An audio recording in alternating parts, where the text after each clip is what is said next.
Hello friends, स्वागत है आप सभी का हमारे यूट्यूब चैनल में। तो फ्रेंड्स, आज हम सॉल्व करने वाले हैं यूपीपी का जो पिछला पेपर था, इसी को हम रियल क्वेश्चन पेपर लेके आए हैं और ये हमारा आज का पार्ट नंबर 6 होगा। इससे पहले हम 1 से 5 तक के पार्ट अपलोड कर चुके हैं। अगर आपने वीडियो नहीं देखी है तो लिंक इसी वीडियो के नीचे डिस्क्रिप्शन में जाएंगे, आपको वहां पर मिल जाएगी। उन वीडियोज को देख सकते हैं या आप चाहें तो हमारे चैनल के प्लेलिस्ट में जाएंगे और प्लेलिस्ट में जाकर अलग अलग टाइप की वीडियोज देख सकते हैं। और उसमें भी प्रीवियस ईयर जो प्लेलिस्ट है, प्लेलिस्ट के अंदर जाएंगे तो उसमें आपको ये सारी सारी वीडियोस मिल जाएंगी। तो अगर चैनल पर नए हैं तो आपसे रिक्वेस्ट है, चैनल को सब्सक्राइब कर लें ताकि ऐसी वीडियोस आप तक पहुंचती रहें और आप अपडेट होते रहें, कि बहुत ही इंपॉर्टेंट है। क्योंकि किसी भी एग्जाम का प्रीवियस ईयर पेपर जो होता है वो अपने आप में बहुत खास हो जाता है। उससे हमें ये आइडिया लग जाता है कि किस टाइप के क्वेश्चंस पढ़ने हैं और किन किन टॉपिक पर हमें फोकस करने की आवश्यकता है। तो शुरुआत करते हैं इस वीडियो की। पहला क्वेश्चन देखो, 166 शुरू करेंगे क्योंकि 165 तक हम पिछली वीडियो में करा चुके हैं। कह रहा है अर्थव्यवस्था में श्रम की आपूर्ति किस पर निर्भर करती है। तो अगर हम अर्थव्यवस्था की बात करते हैं तो श्रम की आपूर्ति कौन करता है, किस पर डिपेंड करती है। तो फ्रेंड्स, ये होती है जनसंख्या पर। ऑप्शन ए राइट आंसर हो जाएगा। नेक्स्ट क्वेश्चन पे आते हैं। अगला क्वेश्चन कह रहा है पूंजीवादी अर्थव्यवस्था की प्रमुख विशेषता है। उसकी मुख्य विशेषता क्या है पूंजीवादी अर्थव्यवस्था की? तो ये है फ्रेंड्स, निजी स्वामित्व होता है इसमें। Option number D right answer हो जाएगा। नेक्स्ट क्वेश्चन कह रहा है 168 नंबर। इसको थोड़ा सा छोटा करना पड़ेगा वरना आपको दिखेगा नहीं। इसमें कह रहा है 168 नंबर पे सर्वश्रेष्ठ film the shape of water को कौन सा ऑस्कर पुरस्कार 2018 प्रदान किया गया? क्योंकि ये पेपर 2018 में हुआ था तो इस वजह से इसका पूछा गया है। अब आपको इस साल, जिस साल भी आप पढ़ रहे हो या जिस वर्ष आप एग्जाम दे रहे होंगे, तो भी आपको ये देखना है कि ऑस्कर पुरस्कार जो है कौन सी फिल्म को दिया गया था। क्योंकि ये बदलते रहते हैं, हर साल मिलते हैं किसी को। तो उस हिसाब के हिसाब से जो आंसर होगा इसका, ये हो जाएगा 90वां, यानी कि ऑप्शन बी। लेकिन ये इस वक्त आपके काम का क्वेश्चन नहीं है। अगला क्वेश्चन देखते हैं 169 नंबर। इसमें कराया 169 नंबर क्वेश्चन पे अपस्फीति की स्थिति में क्या होता है। यानी कि अपस्फीति जो होता है उसमें होता क्या है रियल में। तो ये रहता है कि कीमत जो होती है स्तर स्थिर रहता है, यानी कि कीमत ना तो घटती है और ना ही बढ़ती है, कीमत उसकी सेम रहती है। तो ये अपस्फीति की स्थिति में आता है।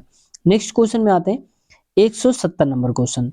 इसमें थोड़ा सा छोटा करना पड़ेगा वरना बहुत छोटा क्वेश्चन दिया है। इसमें कह रहा है दादा भाई नौरोजी ने अपने धन का पलायन सिद्धांत का किस पुस्तक में वर्णन किया।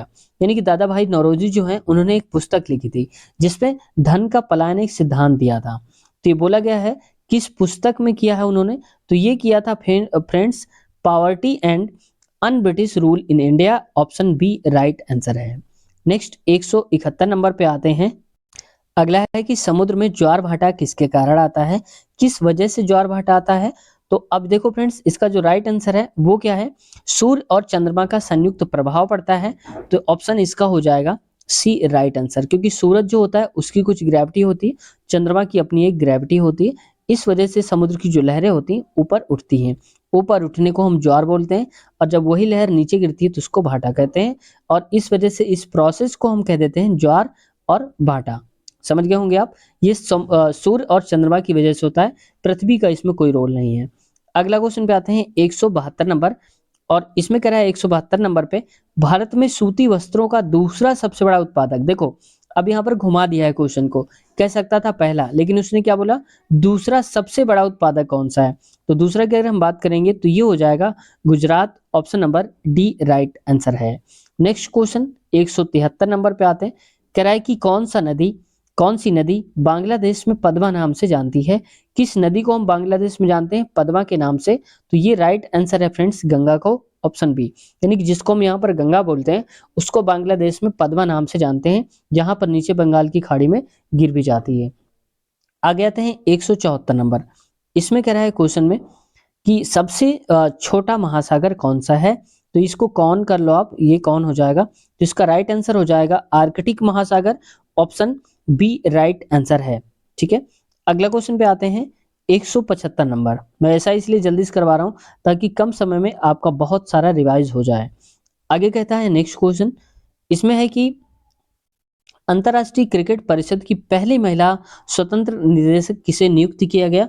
तो देखो, जब कभी भी पहला आता है या पहली आती है तो अपने आप में एक क्वेश्चन इंपॉर्टेंट हो जाता है, क्योंकि वो काम पहली बार होता है। और जो पहली बार होता है तो आने वाले समय में भी जब होगा वो हमेशा पहला ही रहेगा। तो इस वजह से क्वेश्चन हमेशा रैंक करते रहते हैं और हर बार पूछे जाते हैं। तो ये क्वेश्चन उस वक्त का था, लेकिन अब भी ये क्वेश्चन पूछा जा सकता है क्योंकि पहली स्वतंत्र बन चुकी है। तो इसका राइट आंसर क्या हो जाएगा? ये हो जाएगा Indira Nooyi. Option C right answer है। नेक्स्ट 176 नंबर, इसमें कह रहा है केले की झाई पौधे की एक बीमारी है, यानी कि जो केले में झाई पड़ जाती है वो एक बीमारी है। यह डैश के कारण होती है। कुल मिलाकर की कह रहा है कि केले की झाई जो होती है वो किसकी वजह से होती है, कौन सी वायरस की होती है, बैक्टीरिया क्या होता है? तो ये कवक की वजह से होती है। ऑप्शन बी राइट आंसर हो जाएगा। अगला क्वेश्चन 177 में आते हैं। इसमें कह रहा है 170 नंबर पे निम्न में से कौन सी एक 2001 से 11 के दशक में भारत की जनसंख्या की 10 की वृद्धि दर रही है? 10 की वृद्धि दर जो रही है भारत की वो रही है 17.64। ऑप्शन बी राइट आंसर हो जाएगा। अगला क्वेश्चन देखते हैं। यहाँ पर 178 नंबर है और इसमें कह रहा है 178 नंबर क्वेश्चन पे कि उत्तर प्रदेश राजस्व संहिता 2006 के अधीन भू राजस्व के निर्माण में किसका आदेश अंतिम होगा? तो ये होगा राज्य सरकार का। Option A. अगर राज्य सरकार आदेश दे देती है तो फैसला सर्वमान्य होगा और वो लागू हो जाएगा। अगला क्वेश्चन 179 नंबर है और 179 नंबर क्वेश्चन पे उत्तर प्रदेश में केंद्रीय विश्वविद्यालयों की संख्या कितनी है? तो उस हिसाब से देखो, केंद्रीय विश्वविद्यालयों की जो संख्या है वो थी फ्रेंड्स 5, यानी कि ऑप्शन बी राइट आंसर हो जाएगा। ये क्या होता है कि ये घटते बढ़ते रहते हैं, तो एक बार आप इसको अपडेट कर लेना, या आप गूगल में डायरेक्ट जाकर के अभी सर्च कर सकते हैं उत्तर प्रदेश में केंद्रीय विश्वविद्यालय की संख्या कितनी है, तो वहां पर आ जाएगा। नेक्स्ट क्वेश्चन 180 नंबर पे आते हैं। इसमें कह रहा है 180 नंबर पे साइबर अपराध निम्न में से किससे मूलतः संबंधित है? यानी कि जो साइबर अपराध होता है वो किससे होता है? तो फ्रेंड्स ये होता है कंप्यूटर से भी होता है, इंटरनेट से भी होता है, संचार युक्तियां जो होती हैं उनसे भी होता है। तो कहेंगे जब तीनों से होता है तो उपरयुक्त सभी हो जाएगा। तो option number D right answer इसका हो जाएगा। नेक्स्ट क्वेश्चन, अब देखो अगला क्वेश्चन, इसको थोड़ा सा हार्ड करने की कोशिश की है। कह रहा है कि निम्नलिखित में से कौन सा केरल का लोक नृत्य नहीं है? अब देखो नहीं पे ध्यान देना है आपको। अगर आप नहीं को छोड़ जाएंगे तो आप यही समझेंगे केरल का लोक नृत्य और आप टिक कर देंगे कथकली का, और गलत हो जाएगा। ठीक है, तो यहाँ पर देखो लोक नृत्य कौन सा नहीं, ये है चप्पेली, यानी कि ऑप्शन डी राइट आंसर हो जाएगा। ये तीनों के तीनों जो कथकली है, थुलाल है और कायकोटली है, ये सारे के सारे केरल के लोक नृत्य हैं। नेक्स्ट क्वेश्चन पे आते हैं। मानस राष्ट्रीय उद्यान, तो देखो राष्ट्रीय उद्यान जितने भी हैं, अभी तो मानस पूछ लिया, हो सकता है अगली बार कुछ और पूछ ले। तो राष्ट्रीय उद्यान का जो टॉपिक है, जितने भी 10 15 20 इंपॉर्टेंट होते हैं उनको पढ़ लेना, वही घूम फिर के हर बार आते हैं। तो मानस राष्ट्रीय उद्यान कहाँ पर है? तो ये हो जाएगा असम में। ऑप्शन सी राइट आंसर है। अगला क्वेश्चन पे आते हैं 183 नंबर। इस क्वेश्चन में कह रहा है, इसको थोड़ा सा छोटा करते हैं। इसमें कह रहा है कि अ, इसरो ने भारत के पहले उपग्रह का निर्माण किया, यानी कि जब पहला वर्ड आ जाता है तो हमने बताया कि इंपॉर्टेंट हो ही जाता है। तो इस वजह से पहला जो उपग्रह भारत का इसरो ने बनाया था, तो इसमें किस रूप में हम जानते हैं, उसका नाम क्या है? तो पहला जो उपग्रह है इसका नाम है Aryabhatta. Option A right answer हो जाएगा। अगला क्वेश्चन है 184 नंबर। इसमें कह रहा है अंजू बॉबी जॉर्ज किस खेल के साथ जुड़ी हैं? तो देखो ये क्या होता है कि कई बार जब किसी को अवार्ड मिलता है या कोई अच्छा परफॉर्मेंस करता है तो हाईलाइट हो जाता है कोई खिलाड़ी होता है, तो उस वक्त उस खिलाड़ी का नाम भी याद आता है, पूछ लिया जाता है, और उससे रिलेटेड पूछ लिया जाता है कि किस खेल से जुड़े हैं, या फिर और क्वेश्चन को डीपली ले जाएगा तो वहां पर कहेगा इनका संबंध किस राज्य से है। तो ऐसा भी होता है। तो अंजू बॉबी जॉर्ज जो है, ये खेल है इनका फ्रेंड्स एथलेटिक्स है। Option number B right answer हो जाएगा। अगला है 185 नंबर और इसमें कह रहा है the state of my life पुस्तक के लेखक कौन है? तो देखो जब कभी भी न्यू पुस्तक लॉन्च होती है, जो कोई फेमस व्यक्ति होता है जो अच्छा परफॉर्म कर रहा होता है, तो उसकी पुस्तकें भी पूछ ली जाती हैं। तो the test of my life की पुस्तक के लेखक कौन है? तो ये है Yuvraj Singh. Option number A. आप जानते होंगे युवराज सिंह का संबंध क्रिकेट खेल से है। अगला क्वेश्चन पे आते हैं नेक्स्ट 186 नंबर। 186 नंबर क्वेश्चन पे कह रहा है कि एक संगीत निर्देशक के रूप में यानी कि म्यूजिक डायरेक्टर के रूप में अधिकतम फिल्म फेयर पुरस्कार किसने जीते हैं, यानी कि सबसे ज्यादा जो फिल्म फेयर पुरस्कार हैं वो किसने जीते हैं, तो ये जीते हैं फ्रेंड्स AR रहमान ने। ऑप्शन बी राइट आंसर हो जाएगा। अगला क्वेश्चन पे आते हैं। इसमें कह रहा है क्वेश्चन में 2018 एथलेटिक विश्व कप की मेजबानी किस शहर को दी गई, तो अब देखो 2018 का पूछा गया है। अब आप जिस वक्त भी पेपर देख रहे होंगे, तो जिस वक्त आपको एग्जाम देना हो उसी वर्ष का आप पूछ लेना, तो वहां पर आप एक बार अपडेट जरूर हो जाना। तो कह रहा है कि एथलीट विश्व कप की मेजबानी किस शहर को दी गई थी, तो ये दी गई थी फ्रेंड्स लंदन को। Option number B right answer है। नेक्स्ट क्वेश्चन 188 पे आते हैं। इसमें कह रहा है कि दीनदयाल दिव्यांगजन सहजय योजना प्रारंभ करने की घोषणा किस प्रदेश सरकार ने की, यानी कि अब देखो इस वक्त ये जो इंपॉर्टेंट क्वेश्चन बिल्कुल भी नहीं है, आप चाहें तो इसमें बिल्कुल ध्यान न दें, मैं इसका राइट आंसर डायरेक्ट बता देता हूं। तो इसका आंसर है असम में। ठीक है, अगला क्वेश्चन पे आते हैं 189 नंबर। ये इंपॉर्टेंट क्वेश्चन में जरूर आता है। अब इसमें कह रहा है कि प्रकाश वर्ष है, तो प्रकाश वर्ष क्या है, तो प्रकाश वर्ष देखो बताते हैं फ्रेंड्स। यहाँ पर यह होता है कि वह प्रकाश होता है जो वर्ष में तय करा जाता है, यानी कि वह दूरी होती है जो प्रकाश एक वर्ष में तय करता है। ऑप्शन नंबर बी राइट हो जाएगा। अब देखो प्रकाश की जो चाल होती है वो लाख होती है 3 लाख किलोमीटर पर सेकंड होती है। अब एक सेकंड में 3 लाख किलोमीटर जाता है प्रकाश, तो यानी कि 3 लाख किलोमीटर की दूरी को तय करता है। वहीं एक साल में जितनी दूरी को तय करेगा उसको हम बोल देते हैं प्रकाश वर्ष। तो यहाँ पर राइट आंसर यही बोला जा रहा है, प्रकाश वर्ष, यानी कि जो प्रकाश एक वर्ष में तय करता है दूरी। अगला क्वेश्चन 190 नंबर। इसमें कह रहा है क्वेश्चन में जौनपुर नगर निम्नांकित की स्मृति में स्थापित किया गया, यानी कि जौनपुर जो है वो बसाया गया था किसकी वजह से बताया गया था, किसकी याद में, तो ये था मोहम्मद बिन तुगलक ने बसाया था, उसकी याद में बसाया गया था। उसने क्या बसाया था, तो ऑप्शन नंबर हो जाएगा बी मोहम्मद बिन तुगलक। इसका संबंध किससे है, जौनपुर से, तो ये अब याद रखना।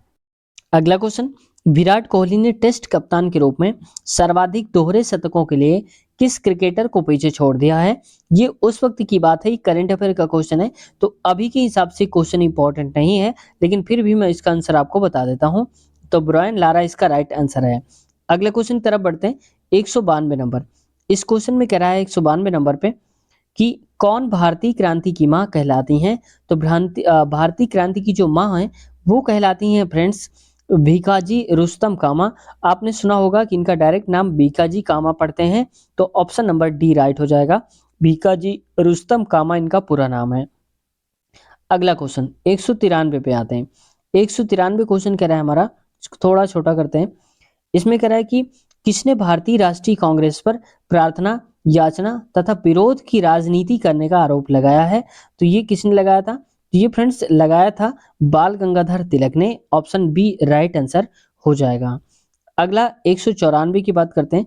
कह रहा है कि 194 जो है राष्ट्रपति से रिलेटेड है, तो कह रहा है राष्ट्रपति मनोनीत कर सकता है, तो जो मनोनीत करता है यानी कि चुनता है जो राष्ट्रपति अपने आप से, वो कितने लोगों को मनोनीत कर सकता है, तो फ्रेंड्स ये कर सकता है राज्यसभा में अगर बात करें तो ये कर सकता है कुल 12 सदस्य। तो ऑप्शन नंबर इसका डी राइट आंसर हो जाएगा। अगले क्वेश्चन में आते हैं। तो फ्रेंड्स इसका देखो एक बार आंसर आप चेक कर लेना, क्योंकि इसका आंसर आपके हिसाब से क्या होना चाहिए था आपको कमेंट सेक्शन में बताना है। देखते हैं किसका जवाब क्या आता है, क्योंकि राष्ट्रपति कितने लोगों को मनोनीत करता है वो भी राज्यसभा में। अगला क्वेश्चन में आते हैं 195 नंबर। इसमें कह रहा है 195 में संविधान का 92वां संशोधन संबंधित है। ये कई बार पूछ लिया जाता है, 91वां संशोधन, 92वां संशोधन ऐसे करके। तो 92वां जो संशोधन है उसका संबंध किससे है, तो ये है फ्रेंड्स दल बदल कानून से। ऑप्शन नंबर ए राइट आंसर हो जाएगा। ठीक है, 10वीं उसमें आता है नेक्स्ट में। अगला देखो 196।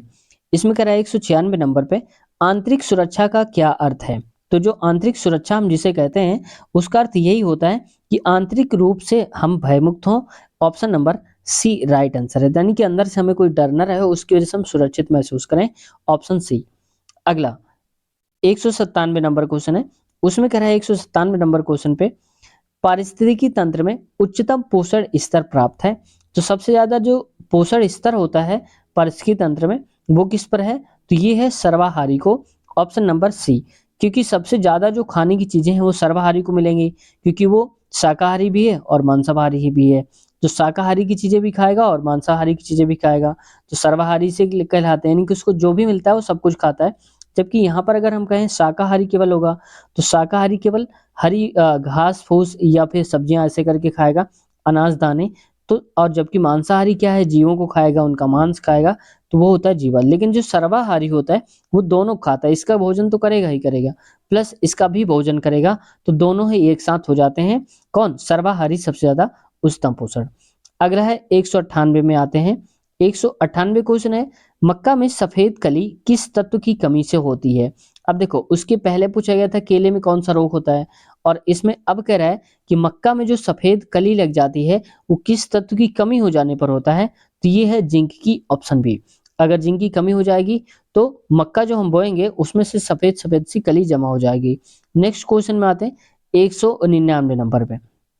इसमें देखो कह रहा है कि अगली बार चौथा क्वेश्चन लगभग जनगणना से पूछ लिया गया है। कह रहा है कि जनगणना 2011 के अंतिम आंकड़ों के अनुसार भारत, अंतिम आंकड़े का मतलब जो अभी हाल ही में क्या 2011 में ही हुए थे, जो अब तक नहीं हुए। तो 2011 के अंतिम आंकड़ों के अनुसार भारत की जनसंख्या में कितना प्रतिशत वृद्धि हुई है, यानी कि प्रतिशत कितना, अच्छा ये पूछा है कि भारत की जनसंख्या में जो प्रतिशत है वो कितना है। तो फ्रेंड्स ये प्रतिशत है 48.46, ऑप्शन बी राइट आंसर हो जाएगा। क्योंकि यहाँ पर पूछा था स्त्रियों का प्रतिशत कितना है, तो ये है कितना, ऑप्शन नंबर बी 48.46%, यानी कि जितने पुरुष हैं उतनी महिलाएं नहीं है, वो कमी है महिलाएं पुरुषों की तुलना में। नेक्स्ट 200 नंबर का क्वेश्चन पे आते हैं। इसमें कह रहा है कि उत्तर प्रदेश जमींदारी विनाश एवं भूमि व्यवस्था अधिनियम 1950 लागू किया गया था, और ये लागू कब किया गया था?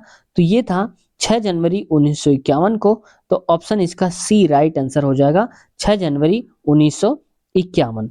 अब फ्रेंड्स आज की हम वीडियो जो है यहीं पर समाप्त करते हैं। आज की वीडियो को हम यहीं तक रखते हैं, और जो आने वाले नेक्स्ट पार्ट होंगे उसमें हम इससे आगे के क्वेश्चन इनके 201 से लेना शुरू करेंगे, तो आपके सारे के सारे कवर हो जाएंगे जो कि जीएस वाले पोर्शंस हैं।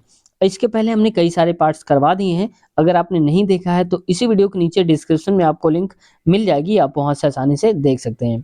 तो फ्रेंड्स अगर चैनल पर नए हैं या फिर आप चैनल पे कुछ और तरह की वीडियोस देखना चाहते हैं, चाहे मैथ की हो, जीके की हो, तो आप प्लेलिस्ट में जाइए चैनल के, आपको सारी वीडियोस का जो कैटेगरी है वो आपको मिल जाएंगी, अलग अलग प्लेलिस्ट, अलग अलग टाइप के अलग अलग सब्जेक्ट के बारे में बताया गया है। तो अगर मैथ की ट्रिक्स देखना चाहते हैं तो आप नीचे जाएंगे, वहां पर आपको मिल जाएंगे, या प्लेलिस्ट में आप आसानी से चेक कर सकते हैं। तो उम्मीद है चैनल को आपने सब्सक्राइब कर लिया होगा और हमारे साथ जुड़े रहेंगे, ताकि हम अच्छी अच्छी इन्फॉर्मेशन आप तक पहुंचाते रहें और आपकी जो पढ़ाई है उस पर चार चांद लगते रहें। तो मिलते हैं नए वीडियो में, अपना ख्याल रखिए, टेक केयर, बाय बाय।